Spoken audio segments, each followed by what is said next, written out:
표상적으로 보이는 이야기들, 이 농구나 많은 이야기들, 우리가 보고 있는 정치적인 현상이나 많은 것들, 이면에 아래로 흐르는 이야기들, 너무 짧게 넘어가 버리는 이야기들의 행간과 구조를 살피는 일은 쉽게 되는 일은 아닌 것 같고, 또 그 일들을 통해서도 많은 사람들을 설득하기도 쉽지 않습니다.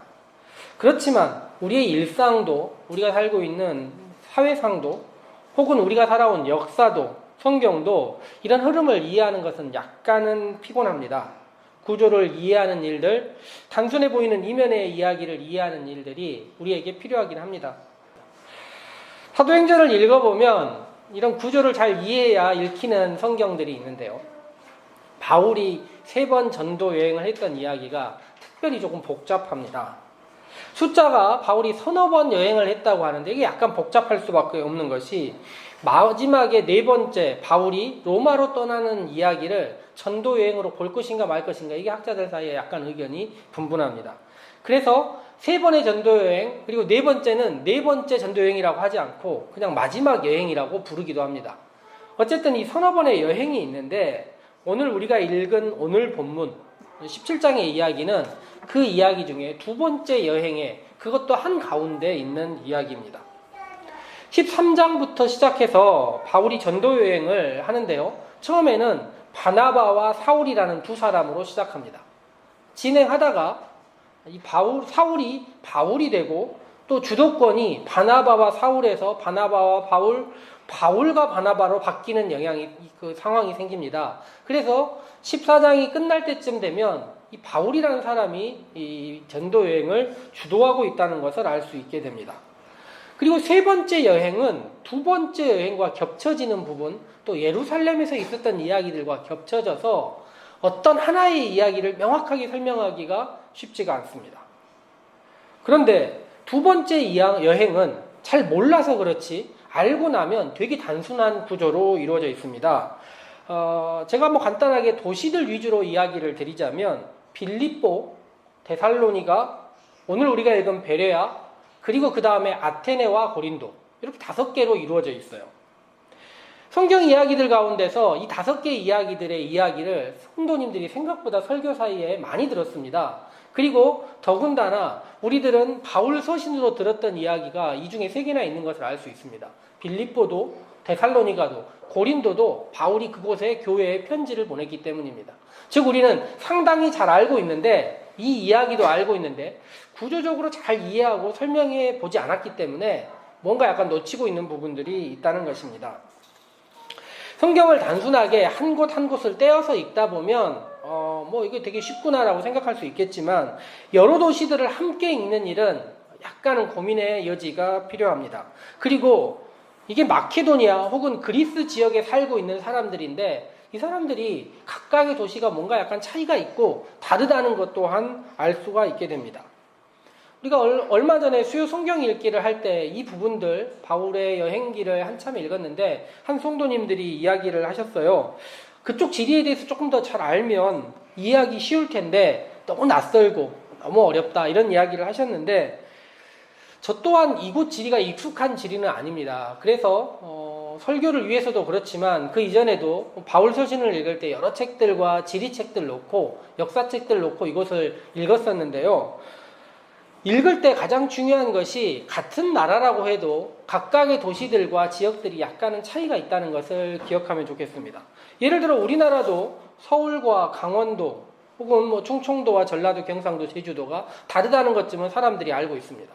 그렇지만 강원도도요, 이 설악산, 이 산맥을 중심으로 해서 오른쪽과 왼쪽이 다릅니다. 춘천 사람과 강릉 사람들은 전혀 다른 생각을 하고 살고 있더라고요.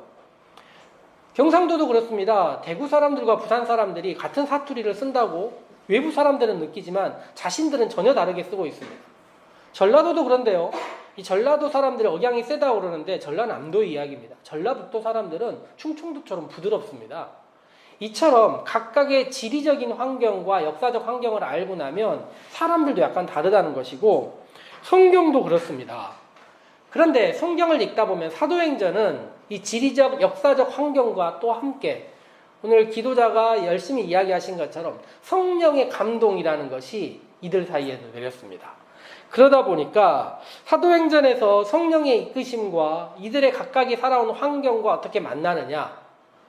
결론적으로 먼저 이야기를 하자면 사도행전은 사람들의 삶의 이야기, 그러니까 역사와 지리와 환경에 대한 이야기와 성령의 감동이 만나는 이야기입니다. 그것을 우리가 어떻게 읽어내느냐, 어떻게 고민하느냐는 이제 우리의 몫으로 남아있는 것입니다.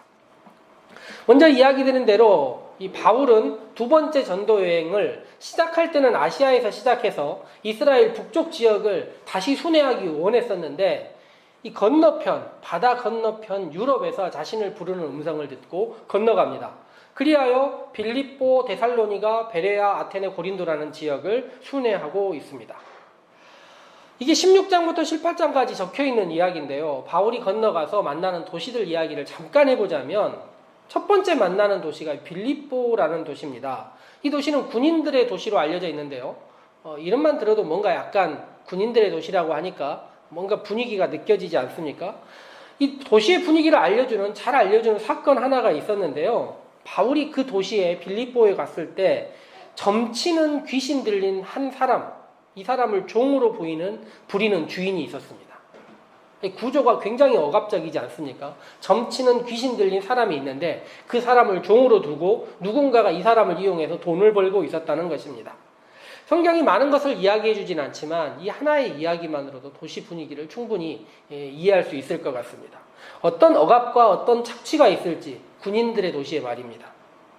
귀신마저도 억압하는 도시에서 바울은 이 귀신과 미묘한 관계를 맺습니다. 이 귀신 들린 사람과 귀신이 바울에게 계속 어찌보면 구호의 손길, 어찌 보면 살려달라는 손길을 계속 내는 것이고 바울도 그 정도 눈치는 있는 것 같아요. 요거 잘못하면 큰일 난다를 알고 있습니다. 그래서 외면하려고 했는데 이 반복되는 괴롭힘에 바울이 결국 귀신을 내쫓고 귀신이 쫓겨난 다음에 수익을 방해했다는 이유로 바울이 무참하게 폭력을 당합니다. 이 군인들의 도시라는 것이 느껴질 만큼 폭력을 당하고 아무런 이유도 없이 두들겨 맞은 다음에 감옥까지 들어가게 됩니다. 그리고 이 빌립보 감옥에서 그 유명한 이야기 있지 않습니까? 지진이 나고 간수가 자살하려고 하다가 바울이 아니다, 나 여기 있다 얘기하고 나니까 바울이 어떻게 하면 되겠습니까? 라는 말에 주 예수를 믿으라. 그리하면 너와 내 집이 구원을 받으리. 이 얘기가 여기서 나옵니다. 그런데 문제가 달라진 건 아무것도 없습니다. 다음날 아침에 일어났더니 바울에게 이 도시에 폭력을 행했던 사람들이 어떤 사과도 어떤 해명도 없이 자기의 도시를 떠나달라고만 이야기합니다. 물질에 대한 욕망, 폭력, 그리고 사과가 없는 무례한 도시를 떠나 바울은 아테네 가는 이 해안도로를 따라 쭉 내려가는 길에 있는 데살로니가, 이 지역에서 가장 큰 도시 중에 하나로 가게 됩니다. 바울이 그곳에 가서 안식일 회당에서 3주 동안 성경으로 그리스도에 대해서 또 성경에 대해서 이야기를 했습니다. 많은 사람들이 이 데살로니가에서 바울의 이야기를 들었던 것 같습니다. 바울이 맨 먼저 보낸 편지, 남아있는 첫 번째 편지가 이곳 아닙니까? 이곳 사람들이 바울의 이야기에 무척 경도되었던 것 같아요.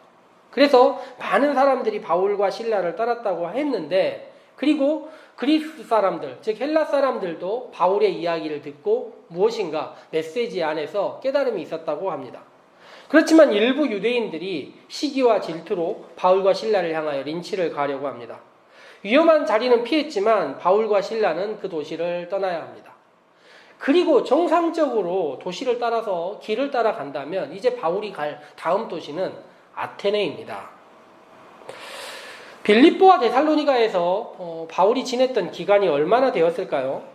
3주, 또 앞에 이렇게 따져보면 길어야 한두 달 안에 머물러 있었을 것 같은데, 오늘 우리 성경을 시작할 때 보면 10절 말씀에 신도들은 이라고 나와 있습니다. 그리고 옛날 성경들, 다른 성경들은 형제들은 이라고도 이야기를 합니다. 바울과 실라는 되게 외로운 상황 속에서 아시아에서 유럽으로 건너왔는데 두 도시를 거치면서 어떤 신앙의 공동체가 벌써 만들어진 것 같습니다.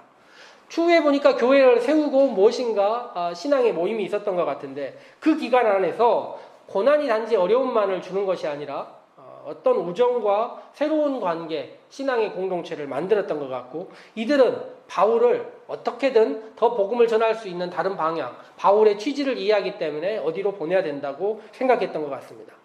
그래서 당연히 가야 될 목적지가 아테네 같은데, 오늘 10절 말씀에 그날 밤에 바울과 실라를 베레아로 보냈다고 이야기합니다. 그리고 결국에 이들은 아테네로 떠나게 됩니다. 형제들의 인도함 속에서, 신도들의 인도함 속에서 바울은 베레아라는 지역으로 이동합니다. 이야기 드렸지만 바울이 원래 가야 될 목적지를 생각하고 길에서 생각하자면 이곳은 딱히 갈 지역은 아니었던 것 같습니다. 그런데 아까 이야기 드린 것처럼 각각의 도시들이 가지고 있는 멘탈리티가 있다 생각한다면 바울을 이곳으로 보낸 사람들은 이곳 사람들이 어떤 사람들인지 알고 있었던 것 같습니다.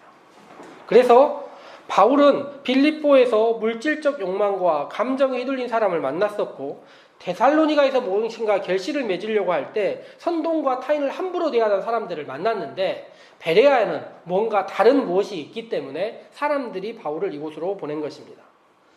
1차 전도 여행부터 3차 전도 여행까지 바울이 선교 여행에서 만나는 상수는 고난과 대적자입니다. 이게 이상하지 않습니다. 폭력도 난무하고요, 돌도 난무합니다. 감옥도 늘 일상으로 일어나는 일이라고 생각할 수 있습니다. 그런데 바울을 따뜻하게 맞아주는 일들은 극히 변수입니다. 이런 일은 거의 없었어요. 그런데 베레아라는 지역에 갔더니 놀라운 일이 있습니다. 헬라어 표현에 따르면 고귀함, 열려있는 너그러운 사람들입니다. 바울이 이런 단어를 만난 것이 얼마만인가요?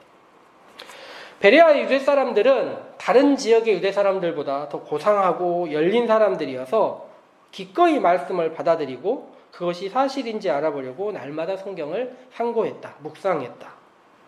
형제들은 바울에게 이런 사람들도 있음을 알려주려고 했던 것 같습니다. 말 그대로 토라를 연구하고 성경을 알아가되 다른 해석에도 귀를 기울일 줄 아는 사람들이 있다는 것을 말입니다. 복음서를 읽다 보면 예수님도 지쳐 있었습니다. 유대인들과 제자들의 무지, 이 속에 예수님이 지쳐 있었어요. 그런데 예수님도 쉼을 얻는 경우가 가끔 있습니다. 그것이 사람들을 통해서, 만남을 통해서인데, 수가성에서 예수님께서 여인과 대화를 하다가 지쳐 있었던 예수님이 그 여인이 물동이를 버려두고 마을로 들어갔을 때 제자들에게 그런 이야기를 합니다. 나는 너희들이 모르는 먹을 양식이 있다. 예수님에게 쉼이 되었던 것입니다. 수로보니게라는 이스라엘 이방 지역에 갔을 때 예수님께서 마가복음 표현에 따르면 제자들의 무지와 유대인들의 적대 때문에 무척 지쳐서 그곳에 갔을 때도 그 여인과의 대화, 믿음의 이야기들이 예수님에게 쉼과 위안을 주었습니다. 바울도 전도여행 1차와 2차를 통해서 배척과 냉대에 익숙해져 가고 있습니다. 바울을 건너오라고 하신 분은 성령님인데 성령님이 인도하는 대로 가는데 너무 거친 반복되는 냉대와 폭력들만이 바울을 맞이합니다. 이런 극한의 반복이라면 바울도 지칠 수밖에 없을 것 같습니다.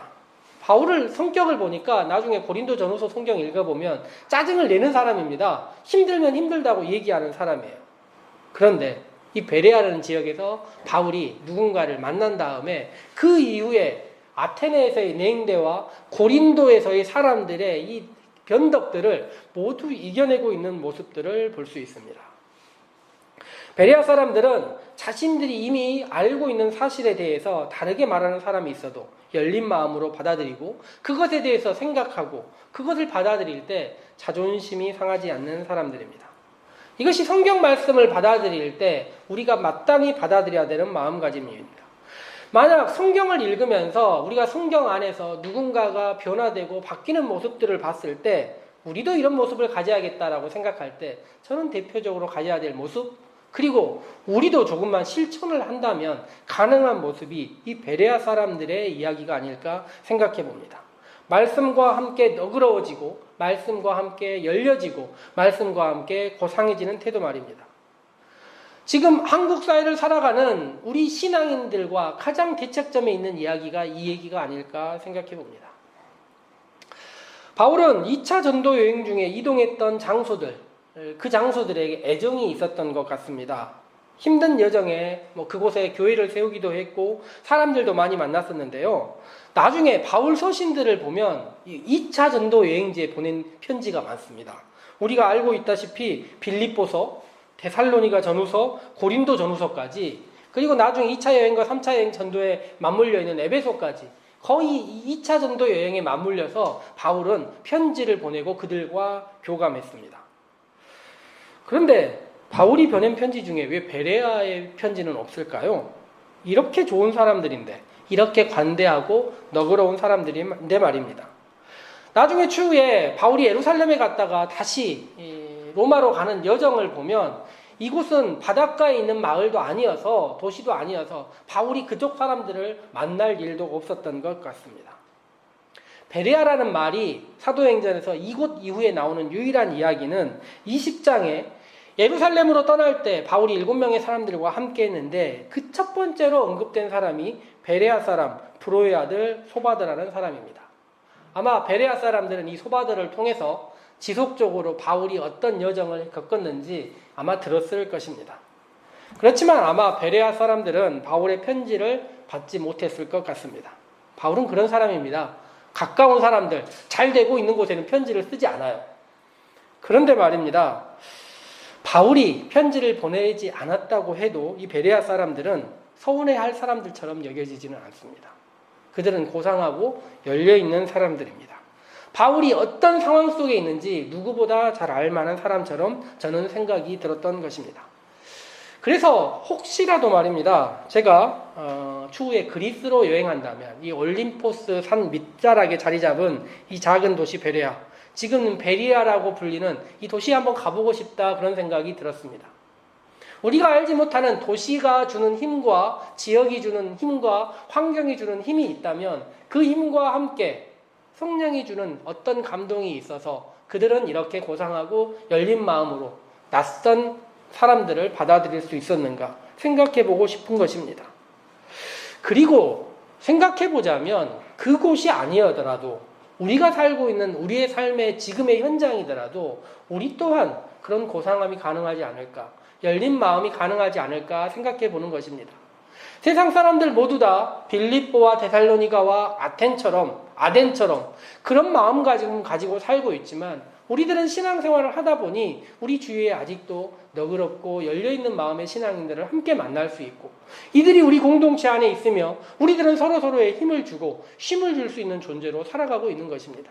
그리고 더욱 이 말씀과 여행기가 우리에게 들려주는 것은 우리가 우리 존재로서 거기서 멈출 것이 아니라 더욱더 열린 존재로서 타인들을 배려하고 함께 사는 그런 신앙인이 되기를 원하지 않겠습니까? 바울의 전도 여행기는 무척 다양한 이야기들을 엮고 있지만 그 이야기들이 품고 있는 내용들은 바울조차 지쳤다. 그렇지만 그 바울을 품어주는 사람들이 있었던 것이고 바울은 그들을 통해서 새롭게 더 낯선 사람들을 향하여 찾아가고 신앙의 이야기를 전할 수 있었다입니다. 우리 또한 낯설고 어려운 세상 속에 다시 또 한 번 나가지만 우리의 일상과 신앙이 타인들 앞에서 조금은 너그럽고 열린 마음으로 살아가고 또 말씀 앞에서 그런 존재로 살아가서 바울이 아니더라도 우리 또한 지친 사람들을 품어주고 그들에게 힘이 될 수 있는 그런 일주일을 살아갈 수 있는 우리 삶의 모든 성도들이 되기를 소망해 봅니다. 함께 기도하도록 합시다.